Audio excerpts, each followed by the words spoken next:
Hello and welcome to episode 1 of Expat Chinwag. I'm Kylie and today we are talking about the USA Green Card visa process. It's not fun. To put things into perspective, I first applied back in 2015. We're now halfway through 2019 and I'm still going through the process despite living in America for 3 years already. So if we go right back to the start, and I'll try and explain to you how it works and some of the ins and outs of what it's like to go through the visa process. I am a Brit and I married an American. Technically, on paper, our application is okay. It's like it should be a fairly straightforward one, but it's a bit of a pain still. So we got married in England. He came over on a UK marriage visitor visa. He was then with me for a week in England, and then he went home, and then we started the visa process. We did look into the visa process before we got married, so we knew that we qualified for like the financial threshold and everything like that. So we didn't just get married and then thought, oh, let's try. We knew that we would meet all the requirements. So we applied in September of 2015. And after nearly a whole year, I then moved to America in August 2016. So we were apart for nearly a full year while I was going through it. It was really expensive. I didn't use an immigration lawyer. I done it all myself to try and save a little bit of money. It was long, very detailed. I had to have a medical in London, and that was awful. I think they've changed it now because I think a lot of people complained about it.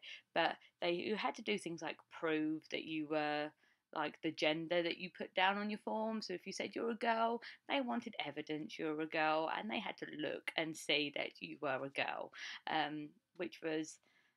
I don't know. I didn't like it. I felt uncomfortable. A lot of other people said the same, and now apparently they don't do that anymore, which is good. It's an improvement. I then had to have a in-person interview at the embassy in London. That was fairly easy. They kind of just wanted to see all like real copies of paperwork because for the visa you send off photocopies, so they just kind of wanted to see real life documents like the originals. So that was all fairly easy and straightforward. um, I then got my green card, and so I entered in to America on a green card from day one. That meant I could work from day one. I could then technically leave on like travels from day one. There's some of the visas where you can't do that. You have to wait for like adjustment of statuses and stuff. But I had it straight from day one. I could work and everything, which I did. I had a job interview pretty much the day after I landed. And it's a job that I'm still in now. So then when I obviously arrived, people thought, oh, that's it, you're done, visas are over. No. Because I'd been married for less than 2 years, it was only then valid for 2 years. So I then had to go through a condition removal where I had to remove the 2 year conditions. I applied for that last year, so that was in May 2018. So I'd been living there for nearly 2 years at the time, and I had to apply for that. And then this summer, I got a letter to say that they had rejected everything in my application. Because they didn't believe that we lived together, which isn't great. I mean, I still haven't finished going through it yet because at the moment I'm in England, so I need to kind of wait to go back to America to actually sort all of that out. But yeah, it's a constant battle of having to prove things that are true. It's like the first part of the visa was proving that you were actually in a proper relationship, so you were constantly proving something that you knew was true. And now I'm having to prove that I'm living in a house that I know I've lived there for 3 years now. I've been sending off paperwork, like everything they asked for I sent off. and they rejected it all. And it's again, it's frustrating because I know I've been living in that house, and the visa people are like, no, we don't believe that you both live there together. And it's like, I do.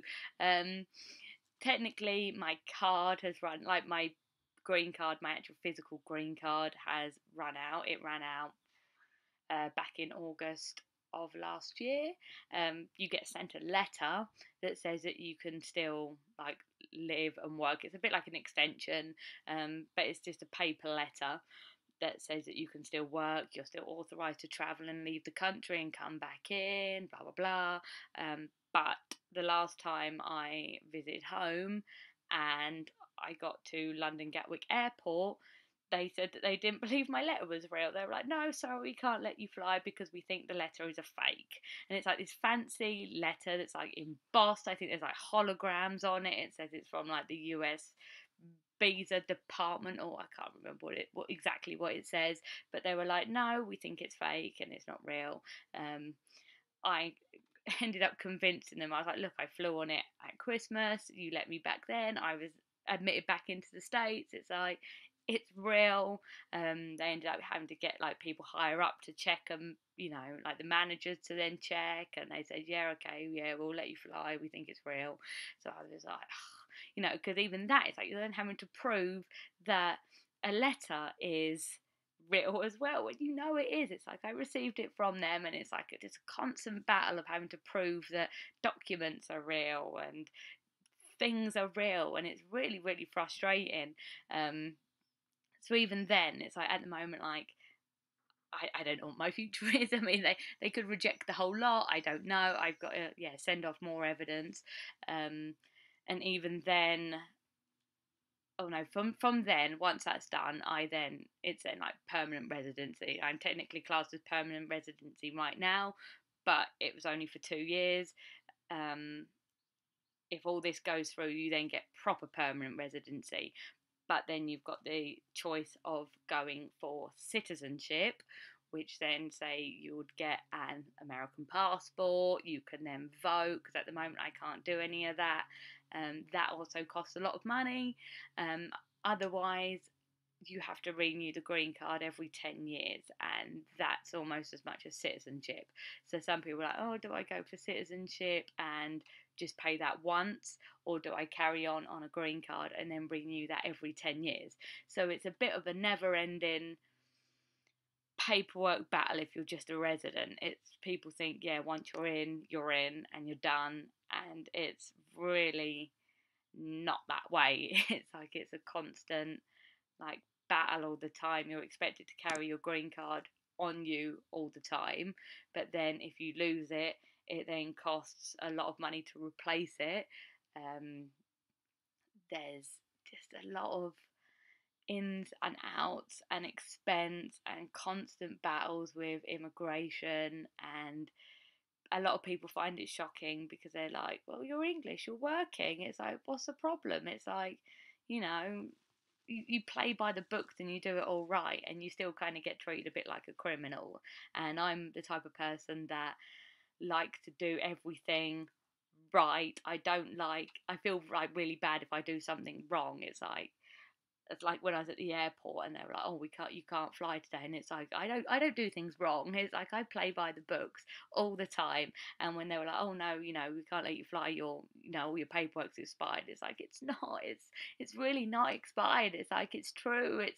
I'm legit, and it's frustrating being made to feel like I've done stuff wrong, and I don't do that. It's like I make sure everything's done by the book and everything's right all the time, and it's it's horrible to feel that way. It's not fun, and yeah, I mean, I don't know what my future holds at the moment. It's like I don't know if I'm still going to be able to be there, or whether I'm going to get kicked out, or whether I don't know, and it's always unknown, and it's a waiting game, and it's kind of like, yeah, it's like everything is just waiting for them to do things, and you don't really get much communication, and they don't let you know, say, when the 2 years was up. It's like you're expected to know your own dates. You don't get like a warning saying, oh, you've got to reply soon.